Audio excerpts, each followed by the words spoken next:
Good afternoon, and welcome to our live discussion on Central Valley Latinos and higher education completion. Is there a growing gap? I'm Matthew Miranda, and I cover Latino communities for the Sacramento Bee. Today, I'm joined by an amazing panel. Over the next hour, we'll hear from a mix of California-based researchers, administrators, educators, advocates, and students. A quick reminder that this event is brought to you by La Abeja, our reporting team focused on Latino issues in California. La Abeja sends out a free newsletter each Wednesday. If you're watching because you heard of this event through our newsletter, muchas gracias for the support. This event will be broken into 3 segments, about 20 minutes each. In our first segment, we'll hear about the current state of Latino higher education in the Central Valley. Then we'll hear more about higher education barriers and opportunities. And we'll finish it off by hearing about experiences from students at Fresno State. So let's get started. First up is Olga Rodriguez, the Director of Public Policy Institute of California Higher Education Center. Welcome, Olga. Gracias. Buenas noches a todos. It's a pleasure to be here to join this important discussion on Latino college completion in the San Joaquin Valley. And I just want to say that this particular topic is especially personal to me. I was born and raised in the Valley. My hometown is Porterville in Tulare County. And so there's nothing more that I want to achieve in my career than to see the gaps in Latino college going and college completion eliminated. So it's really exciting and fulfilling for me to be the director of the PPIC Higher Education Center because the core of our mission is to conduct research to help inform and improve California policymaking. And I'm making it my personal mission to ensure that the work we do is extremely transformative and impactful and helps address the gaps and the issues that we're going to be talking about today. So thank you for inviting me to be here today. Yeah, thank you. We're also joined by Carlos Navarez, the interim provost and vice president of academic affairs at California State University, Sacramento. Welcome, Carlos. Buenas noches. Thank you for having me. I also, first and foremost, want to thank La Abeja for organizing this panel focused on Latinos in higher education. It's definitely timely and a critical topic that needs comprehensive discussion in a very holistic way. So I'm excited to be part of this. I would hope that if at one point you're interested, I can host you here at Sacramento State for your next Plastica. Like Olga, I was born and raised also in the Central Valley, Modesto, California. So I am a product of the Central Valley. I attended Modesto Junior College and also Fresno State. I was a first generation student and basically set the tone for the younger generation, for college goers in my family, the nuclear family and extended family. And I tell you, 20 years later, it's now we're at a point where it's not where the younger generation, the nieces and nephews are going to college, but where. So it's I've seen it go full circle, and so I represent the students that we serve. Well, yeah, again, thank you so much, the both of you, for joining us today. I'm going to get us started and direct our first question to Olga. Can you just start off by telling us a bit about your research into higher education? What has improved over the years for Latino higher education completion in California, and what trends are you seeing emerge today? Yes, absolutely. So the work we do and the work I've done throughout my career has focused on community colleges. And as we all know, community colleges are the primary entry point for Latinos into higher education. And so over the last few years, the work we've done at PPIC has examined probably the most transformative pieces of legislation in California, community colleges, also known as Assembly Bill 705, which completely shifted the landscape of remediation in California. Back when we started this work in 2015, about 8 out of every 10 students coming into California's community colleges started in a remedial math or English course. And so these courses didn't count towards a student's degree or transfer. So students spent their time and tuition, but they weren't making any progress towards their college completion or transfer.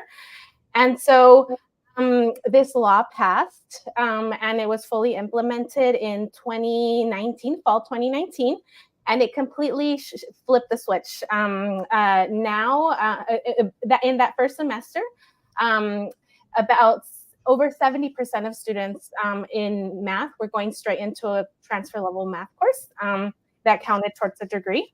And almost all students were accessing transfer level English courses. And so, as you can imagine, prior to this law, there was a disproportionate number of Latino students going into remedial courses. Access after the law is more equitable.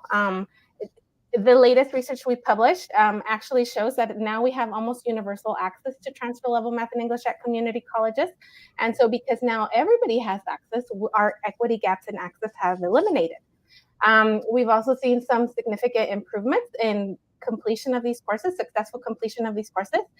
But where we still see challenges are in the successful completion of the courses themselves. There are still gaps by race ethnicity. So Latino students are not completing at rates at lower rates than their white peers, for example. So we've seen significant improvements, but we know that more work remains to close those gaps in completion. Other trends we're seeing more students take advantage of dual enrollment opportunities. So the opportunity for high school students to take college courses and earn college credit. And so back in 2016, there was a law known as AB 288, Assembly Bill 288, which created college and career access pathways, which really had the goal of expanding access to dual enrollment to populations that had been underserved. So students and what we found in our research is that this is actually the only program where Latinos are equitably represented in dual enrollment. All other programs, there's a notable underrepresentation. So I think there's a lot of important opportunities as we move forward. We also see improvements in transfer. But I think there is where there's more work to be done, because I think Latino, even though we see more Latino students transferring, it's still the equitable representation in transfer is not there. Many more students are coming in wanting to transfer, but when you see the population who is actually achieving this outcome, it's not quite where it needs to be in terms of representation of Latino students. So more work needs to be done there. And I'll pause there. And we've seen improvements in college completion, but I think one of the things that we need continue to struggle with is eliminating the gaps. And I think this is kind of where the conversation stands. I think there's a lot of momentum across these various initiatives. So how do we build on them to maintain the early momentum to carry us through to completion? So that's just a bit of what we see in our work at PPAC. Yeah, and I appreciate you giving us that kind of broader context. We're going to go a little more specific now to Carlos's next questions for you. Can you tell us a little bit about what you're seeing at Sac State in regards to Latino college enrollment, completion, graduation rates, things of that sort? Yeah, I think there are definitely challenges, across the state and even nationally in terms of decline in enrollment, and this was definitely front center due to COVID-19, and we're slowly kind of recuperating, but we're not where we needed to be or where we were at pre-COVID numbers. At the same time, Sacramento State is deliberate and intentional in making efforts to ensure that we continue to not only stable enrollment, but also increase enrollment. And I'm glad to say that actually last year we're just one of 4 campuses in the system of the 23 campuses that met our enrollment numbers and our target. So not easy. I mean, it's, if somebody says, just do this and you're gonna enroll and retain your students, you can quickly gauge that they're not centered in terms of the complexity of the issue. There's definitely no silver bullet, but it's practices across the board, from outreach, recruitment, retention, and then ultimately success. Just to give you some insight in terms of where we stand with our numbers, we our total enrollment is about 30,000 students. Out of that 30,000 students, Hispanics or Latinx students represent 36% of undergraduate students, and actually 29.5% of graduate students. So 36% undergraduate and close to 30% graduate students. So that we're proportionally actually overrepresented if you compare to the broader Sacramento region. We're about 23, 24% Latino population. So our student population is overrepresented, which is great on our part. 43% of undergraduate students are under Pell eligible, which a lot of times that percentage also equates to the number of students, the percentage of students that actually are getting their full fees paid. And I know it's important in terms of when we talk about the tuition increase that just went through. 57% of our undergraduate students are first generation Hispanic students, and we're very proud of that. And for us is when we bring students on, we see it as a moral commitment to ensure that they get them through. Some of these are just among some of the factors and challenges that we're facing in terms of enrollment and student success. One is the move to and from online instruction. Some students did great and some not so great, right? But we're at a point where particularly if we want to be successful in increasing enrollment or maintaining enrollment and also increasing student success and retention, we need to provide choices to students, and that's what they're asking you. You poll the students that are graduating from high school, they're like, give us face-to-face courses, give us hybrid courses, and give us online courses. And if we don't give them those choices, there's competition that will do just that. I know of about 77 competitors just in the Sacramento region that are competing for the same students that we are. So students want choices, and we're listening to them and adjusting our instructional modality offerings to ensure that we're fulfilling their needs and desires. Mental health and emotional health, feeling disconnected, that's real, right? And it's caused by the pandemic. At the same time, and as the provost of the university, we're very intentional in terms of saying that we're a face-to-face institution. Of course, we got to be realistic and also providing, online and hybrid courses and subjects that make sense. But if you come to our campus, it's a live community, right? Students are interacting, they're socializing, they're getting the human relation skills that they need to ultimately be successful, right? We know that if you're going to be successful, you need to know and have the skill set to build relationships and maintain relationships, so that face-to-face interaction gets in those skills. The rising cost, and especially on food and gas and housing, that's a challenge, and that's real, right? So, we have we're working on a basic needs center. We have a food pantry. We have housing assistance, to offset those burdens. We continue to continue decreasing community college enrollment. That's across the system. Like I said, we have last year the whole system across the system, 23 campuses. There was a 25,000 students less. This year we're about 15, 17,000. So we're still, some of our smaller campuses are really struggling with that, right? And really are challenge in terms of really catering to the needs, particularly of the underserved students. So, those are real challenges that are happening. And then also the competition from the job market. Some companies are lowering the job requirements and increasing hourly wages. So a lot of students are saying, well, why? And I know there was a figure that was given in one of the papers that was shared, that 50% of students are not considering higher education institutions enrolling or actually leaving, right? So, because why? We're competing with the market and industry. The job market is strong right now, and then the demographic cliff, right? You have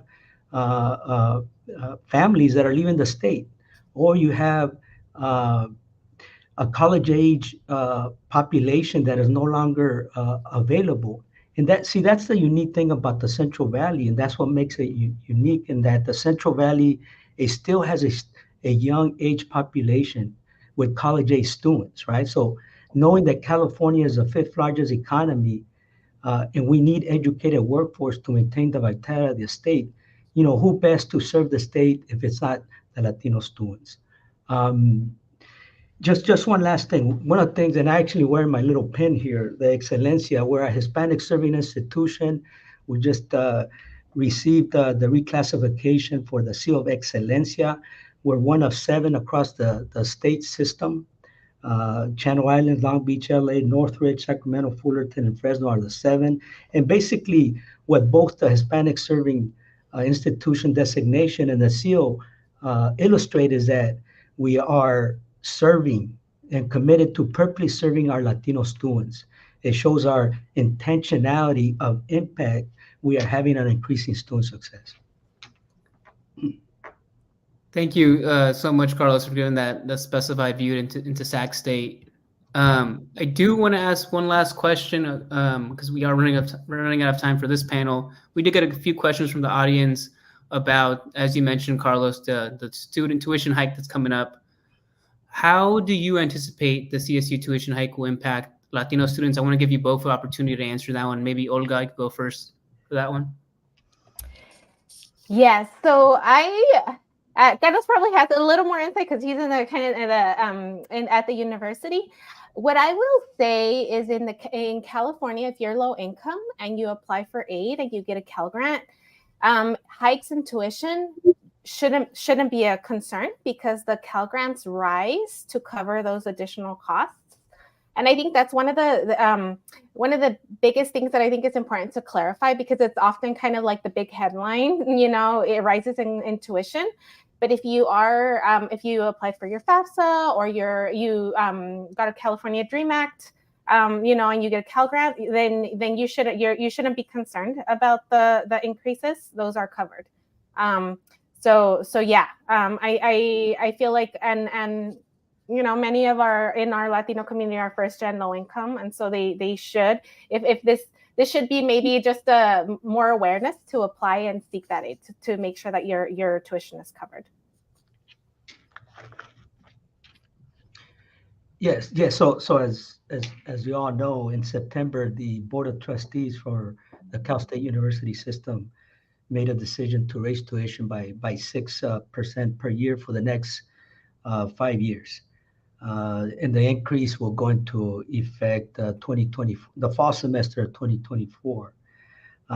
For us is, definitely there's no other way to frame it, and it's real. Our students, particularly our low-income students, are going to feel the grunt of this, right? So for us, is the first thing we did is kind of post the question in terms of, what is our plan to reduce the impact of the tuition increases? So, we came up with some, a 10-point plan, right? And here's some examples. I'm not going to talk to all of them, but we launched an awareness campaign focused on tuition increases, and actually a lot of students were not aware of the tuition increase, right? So making them aware in terms of what that entails, and particularly in terms of dollar amounts, right?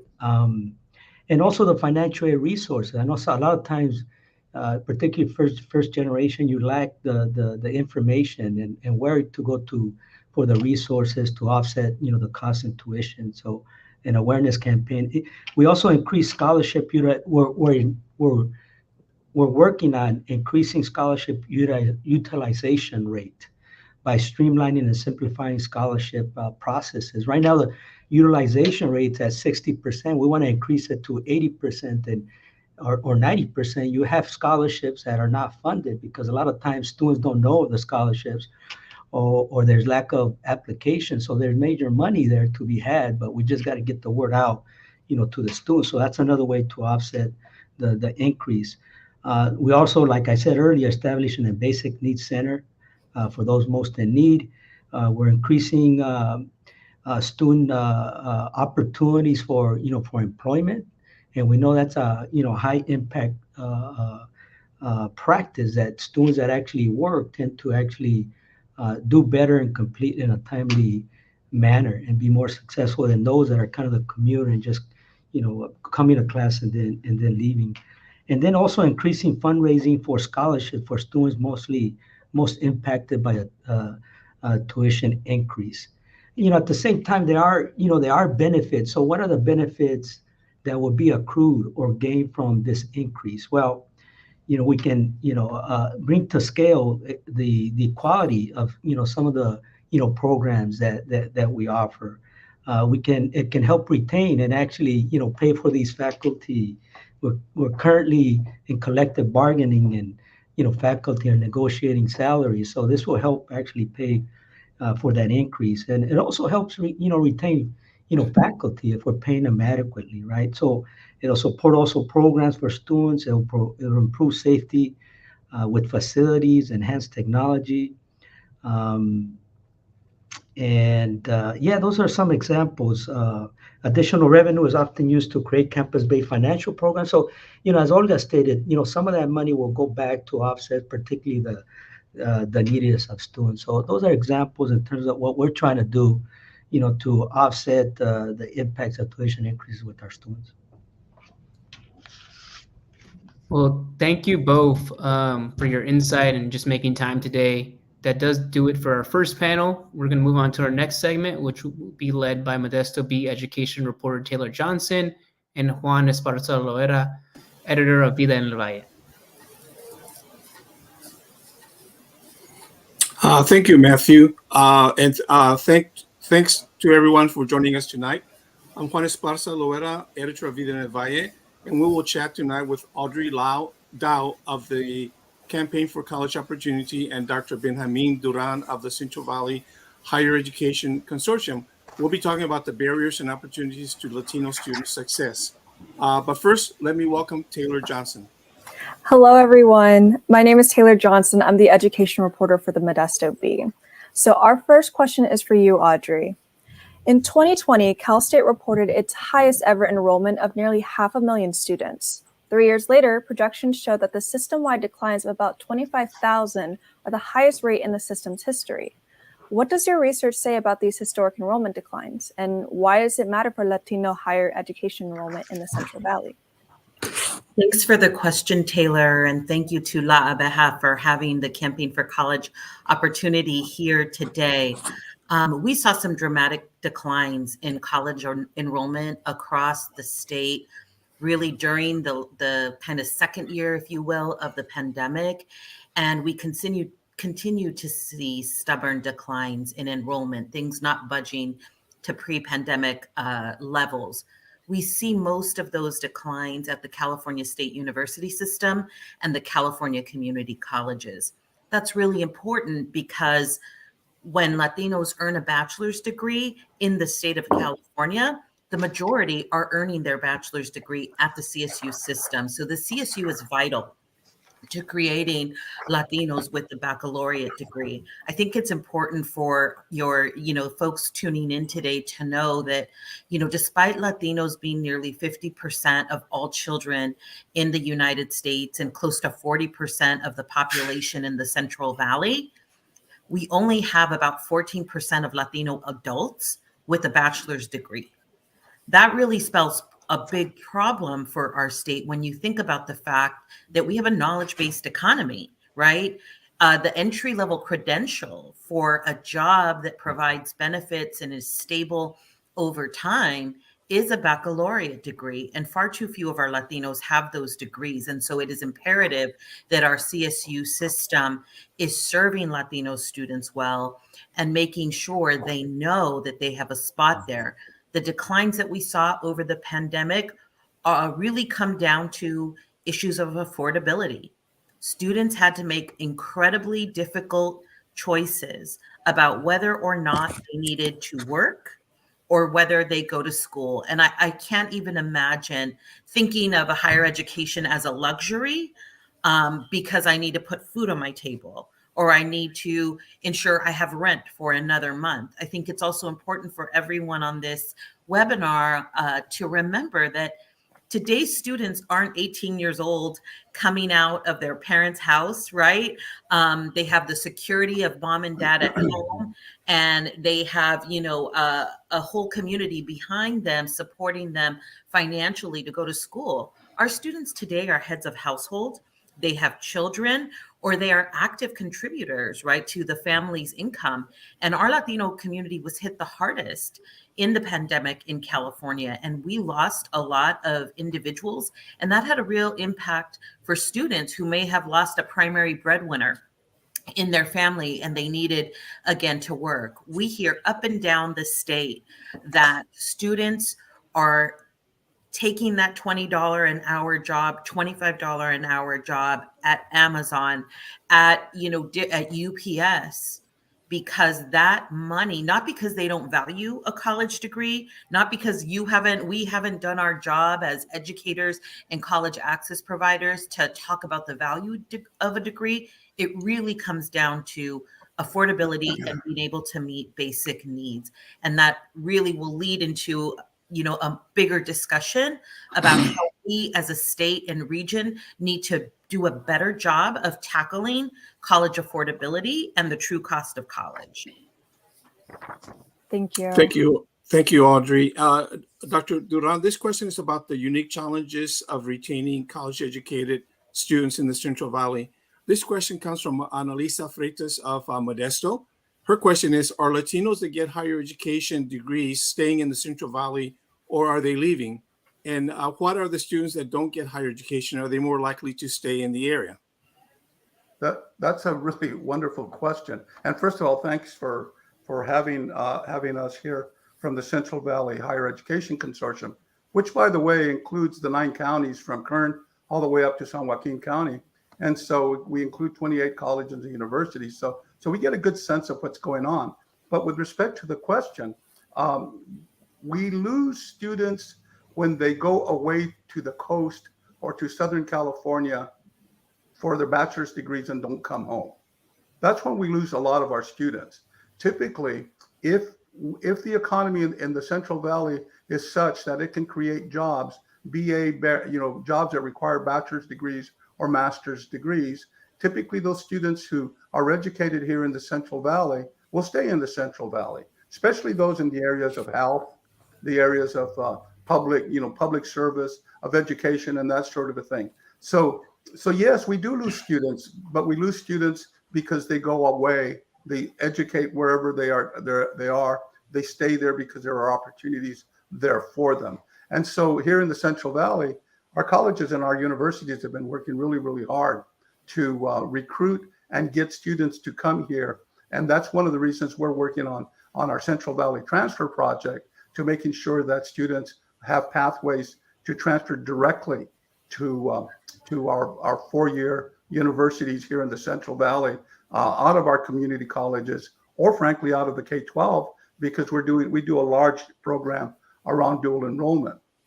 Having said that, I was listening to Audrey talk about the hit that everybody took across the nation, frankly, with respect to the pandemic. I mean, we had highs, we had high populations, and then during the pandemic, we lost so many students.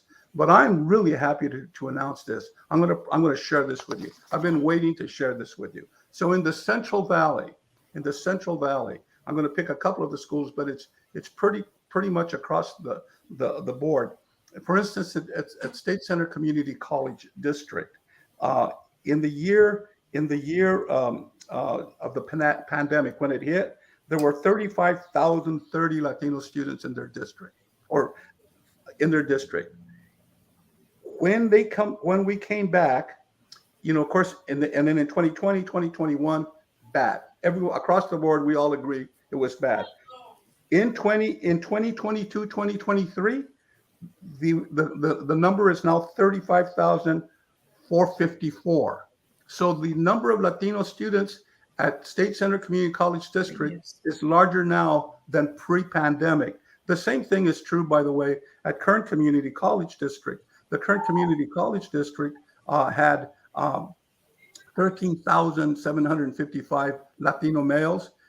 In this year, 14,000 798. And then they had Latina women, 18,000, 453, and now it's 20,414. So we're really happy. And by the way, other colleges in the Central Valley are experiencing the same growth. And it's because we like to think that the Central Valley speaks with a single voice about higher education. But the one thing that is in there in the numbers that I just read to you is this. You will note, and I think a couple of the speakers have noted this already, is that we have a lot more Latina women than we have Latino men. And that the Central Valley Higher Education Consortium, when it was founded in 2002, was founded because John Welty, who at the time was president at Fresno State University, and a couple of us community college presidents were very, very concerned about the Latino male going rate. And he brought together a group of people, and that's how the consortium was formed. And as a result of that, we ended up with this consortium that, again, targeting not only Latino students, but young men of color, because young men of color across the board that's a challenge for us. Okay, thank you. Thank you. So this is to anyone. A number of our readers asked about the role of K through 12 education. What can schools and high school counselors do to support Latinos in reaching college? And how does educator data diversity impact data and outcomes for our students in the Central Valley? Yeah, let me speak to that one, because we have been working very closely with K-12 folks. In the community college system in the Central Valley, they have established over a number of years a very robust dual enrollment program. For those folks who don't understand what dual enrollment is, it means that community colleges are teaching college level courses at high schools, and they're being taught by master's holding people, et cetera, and doctorate holding people. They're teaching them, and these youngsters are earning high school degrees or high school college credits while still in high school. To give you an example, McFarland High School, small rural high school down in the southern part of the Central Valley, graduated 200 kids, 60 of them. Now listen to 60 graduated with Associate of Arts degrees and transferred to four-year universities directly from high school. Mendota High School graduated almost 200 kids. They graduated 60 students with Associate of Arts degrees.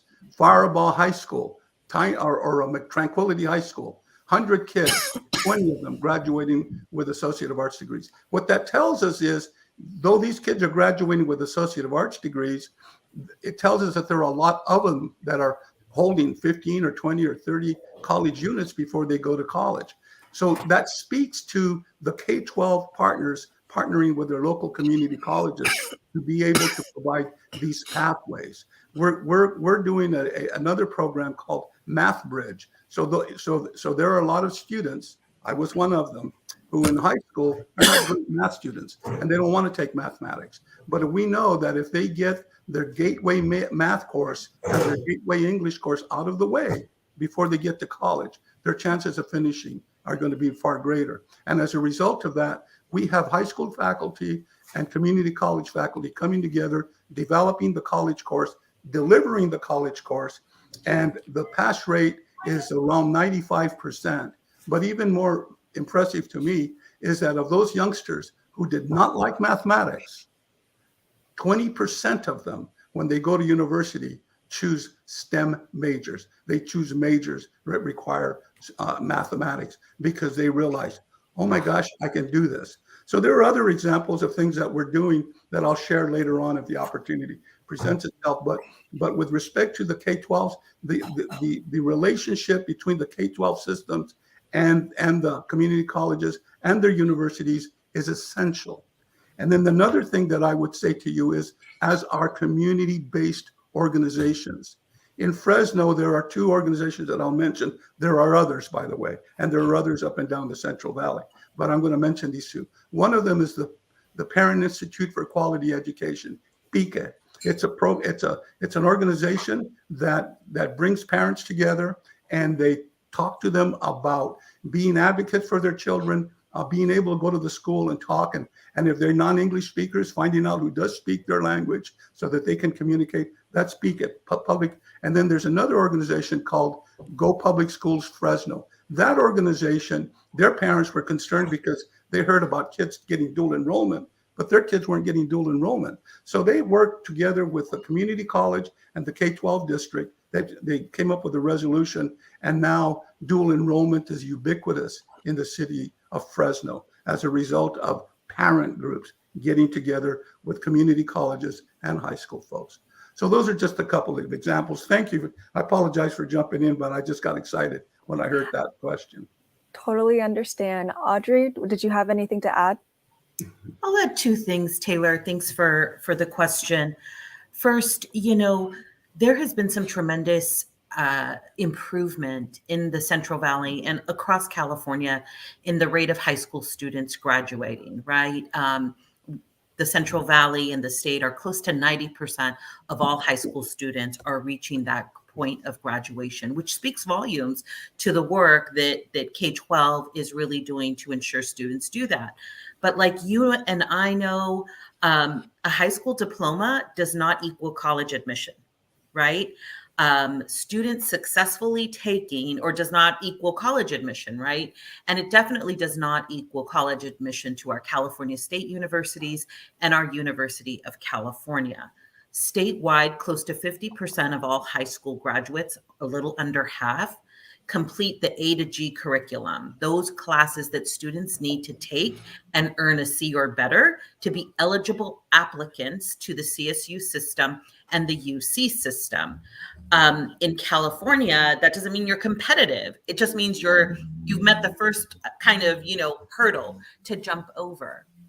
Well, in the Central Valley, in Fresno, only 36% of high school graduates complete A to G, and only 33% of students in Kern are completing A to G upon graduation. That means hovering around 70% of all high school grads in those two counties in the Central Valley are not even eligible to apply. I just want to let that sink in. The vast majority of students in those two counties are not even eligible to apply to the CSU or UC system. I think there's a lot of work to do, not just around changing policy and ensuring that A to G is a default curriculum, but really supporting students to complete that. And that means having a faculty and administrators that understands the strengths of students, that reevaluates the way in which courses are being taught so that students don't think that they're bad at math. Maybe they're just not being taught the right way, right? Or taught in an engaging way that can demonstrate applicability.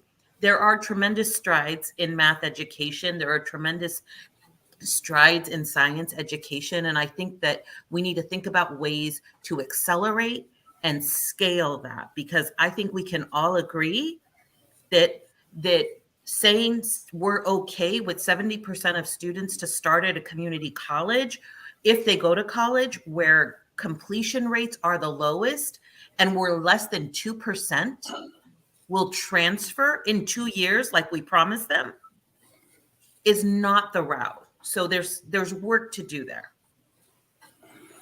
Thank you. And rather than ask a follow-up question, I'm just going to make a statement right now because I know we're running short of time. There's a lot of great information being discussed today and delivered to us tonight. And I would hope that you reach out to the reporters that are asking the questions to make sure that we understand what is going on and that we report on these issues, because I think sometimes the achievements get underreported or get neglected by media. And as Latinos, we are interested in the success of Latino students in this area because I know that it's vital. So Taylor, go ahead and close out this segment. Of course. So I do want to thank both of you, Benjamin and Audrey, for your time and sharing your insights with us tonight. We learned a lot, and the work that you're doing is very valuable. Our next segment is going to be presented by Melissa Montalvo and Eric Galicia of the Fresno Bee.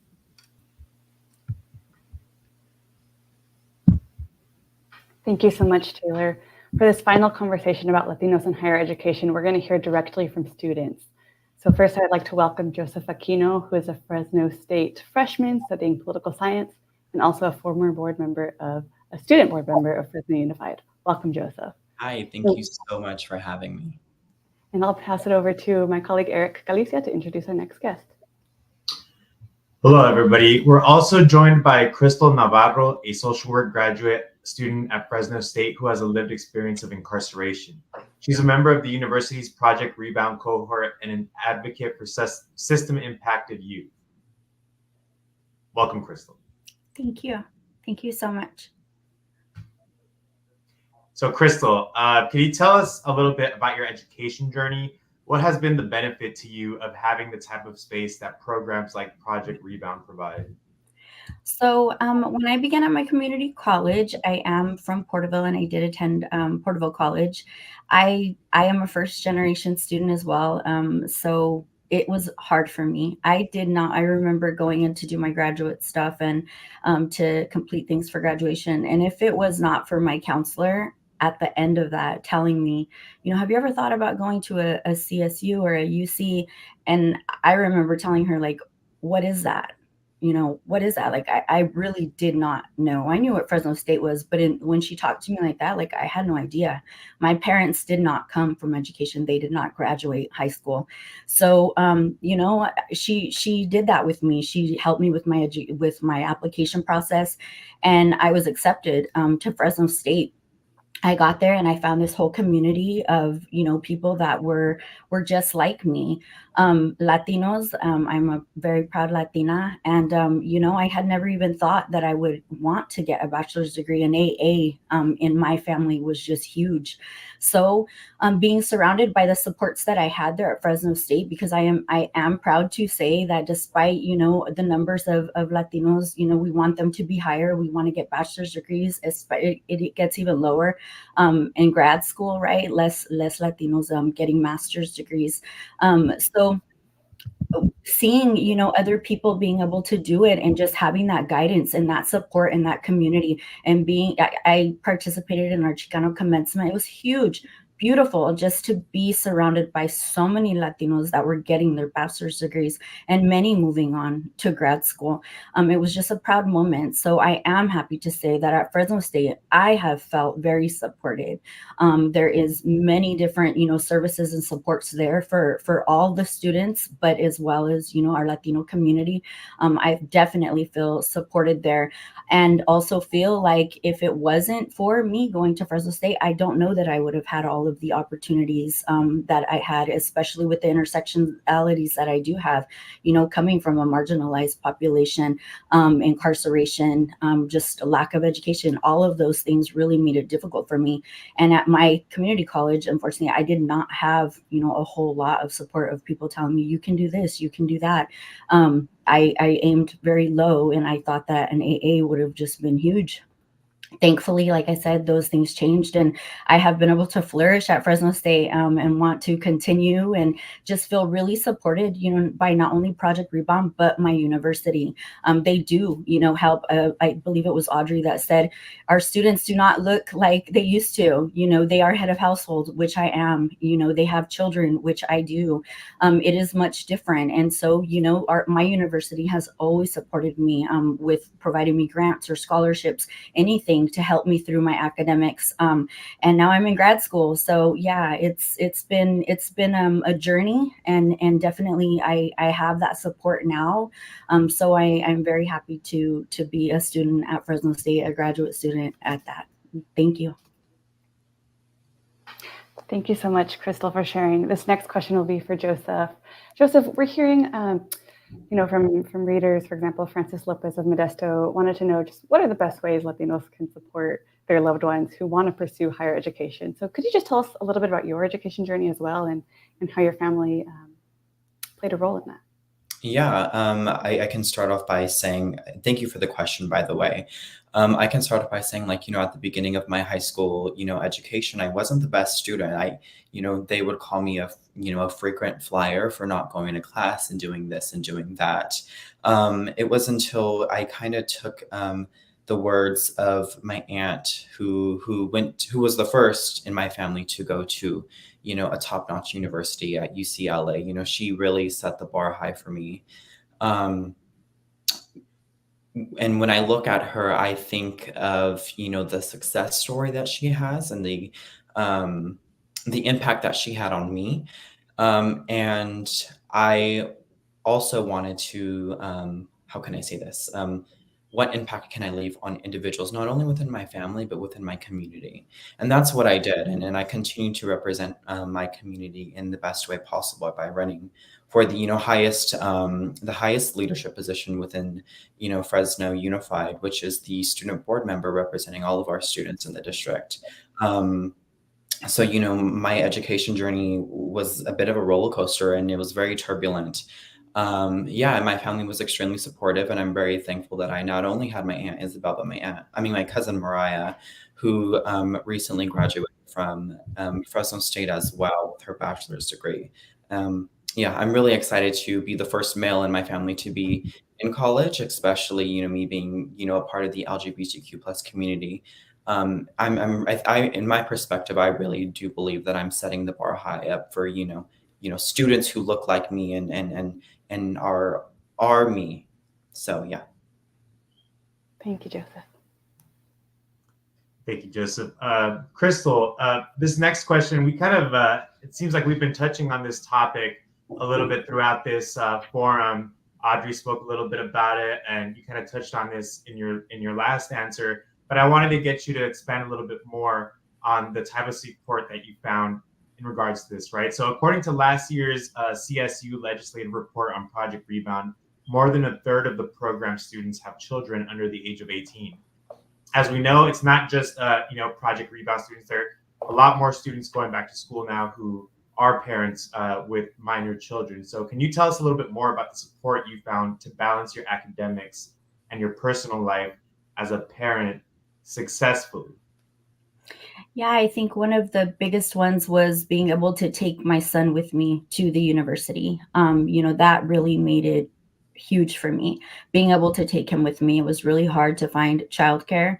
And so being able to take him with me until he was able to get into kindergarten was a huge help and support to me. Being able to also just, we have basic needs grants, and we have, a food pantry, and the Project Rebound, they actually give us like food vouchers to get food on campus, any Starbucks, whatever it is, just like everyone else is able to get. They help us with books and, just everything. So I think that there was just like a whole lot of different support that I had that actually, helped me continue, to just get up every day and go, because I felt so supported. And I also knew that if I did come into challenges, that I had a space on campus that I could go that would help me through that. Like I said, I think at that time, just getting a bachelor's degree was what I envisioned for myself. So when I began to see other Latinos with, PhDs and master's degrees and just all of these great things, I wanted to be that. Like, I just wanted that.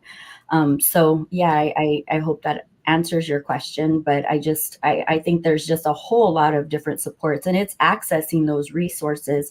And a lot of what Project Rebound does is go on campus and actually just talk about the different supports. And if it's something even maybe that like you can't benefit from because you've never been impacted by, the justice system, which is great, we still can, we know of so many other resources to help students and so that they can reach their academic goals as well. Thank you for sharing, Crystal. This next question can be for both of you, either of you, if you want to answer it. We had a reader from Stockton, Kat Ellison, ask, what advice would you give students who are maybe on the fence, who are concerned about maybe taking on the debt or concerned about being employed after college? What advice would you give someone on, making that decision? I'll go ahead and answer that question. For the students, I'm going to cover the topic of students who plan on going to college, whether or not if it's something that they would love to do. There is a lot of resources out there. I am currently partnering with the Foundation for Fresno Unified Schools that was founded by Wendy McCauley. We are about 3 years old. We're a new nonprofit, and our main focus is giving full support for all of our students within, Fresno Unified. I did highlight that we are the third largest district. And, when we look at the demographic of, the district, Latinos are at its highest. And when we also look at their, financial level, about 80% of our students, regardless of ethnicity, 80% of our students in the district are, considered or identified as low income. One thing that we do for the foundation is that we provide scholarships.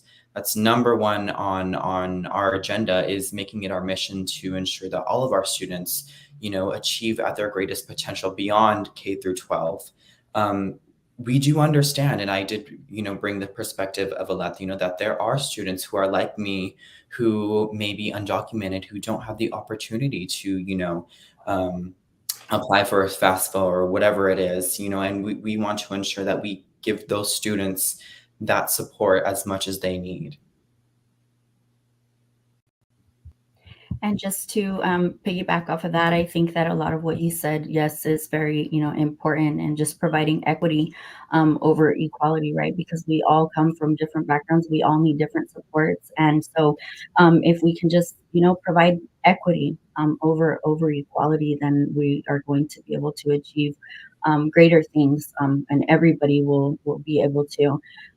I think that I would say, to education, especially for our Latino community, it makes me sad sometimes, like my husband, whenever I know he's talked about going back to school, and his family would be like, tienes que trabajar, no, como que la escuela, tienes que trabajar. And I'm like, I feel so bad, but we do have a large population of a large number of our people that they're still thinking like, hey, you got to go to work. It's not for you. And that's just not true, and changing that culture and changing, those kinds of mentalities, and really just, the importance of education. Also, also there is a large amount of Latinos that come here and they work hard and they work in the fields, and they're like, no, you gotta go to school.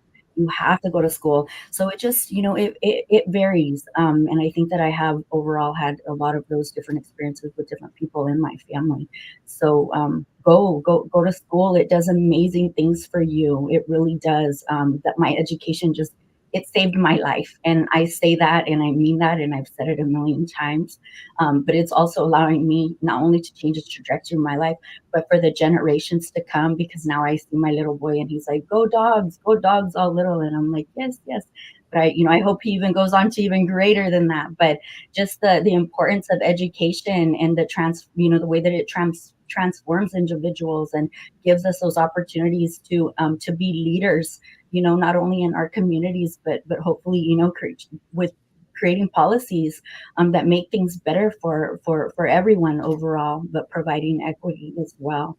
So thank you so much.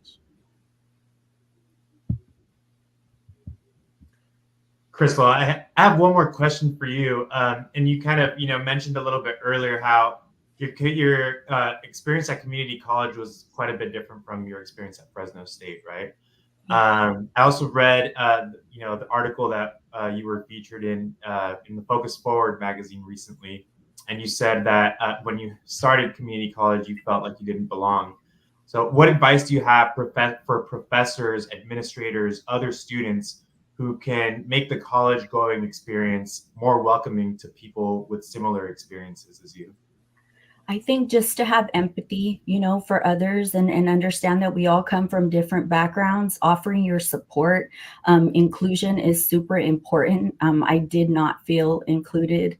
There was some professors that were great to me, and they really did. And those were the ones that made me, just want to get up and go every day. But there was some that, I had to work twice as hard to get the respect that, others got, just freely. And about halfway through the semester, they would see I was serious about my education, and that would change. But those can be barriers for people. Those can be reasons that people just give up on things. Luckily, I was just at a place in life where I couldn't give up anymore. I had to keep going despite how I felt. I got up every day. I wanted to take my family out of poverty. And for me, I think that was the main thing. Like, I didn't want to, I looked at myself and just was like, I don't want to live like like this anymore. Like, I got to go to school. And so that's where I'm at. And, you know, I started school back then, and I've kept going. So, you know, be that professor, be that educator that inspires and helps and teaches and guides. And just regardless, you know, if someone comes in your classroom and they have tattoos, accept them. They're there. They want to learn. Give them that opportunity, just like you are giving the person next to them. And, you know, just include. I think just include people. Be welcoming to them, where they want to come back to school and they want to learn and they look forward to seeing you and they know that they can go to you. I think overall it's just having that empathy, you know, understanding that we it's a very diverse world and we all come from different backgrounds. So when people are going to try to get their education, you never know the struggles that they have, the challenges, the barriers they faced. Don't be a barrier to someone. Don't be a barrier to someone. Just, you know, help them, guide them. And that's what I would say. Thank you. Thank you so much, Crystal. Joseph, I want to turn to you with this final question, kind of a fun one, but tell me something maybe unexpected about college, something that you didn't anticipate, and maybe something that you would tell the high school version of yourself. It's very different. It's very much quiet than than on the actual school side of a high school. It's very quiet, and but I just echoing, you know, what Crystal highlighted in her previous questions is that, you know, Fresno State is really diverse, and you know, it's quite it's an eye opener to see the different amount of people who are in your community and that is on Fresno State. And I think that's so phenomenal and such a beautiful thing to see. And I hope and all students and who inspire to go to college, that they get to see that firsthand. Thank you. And Crystal, anything you'd add?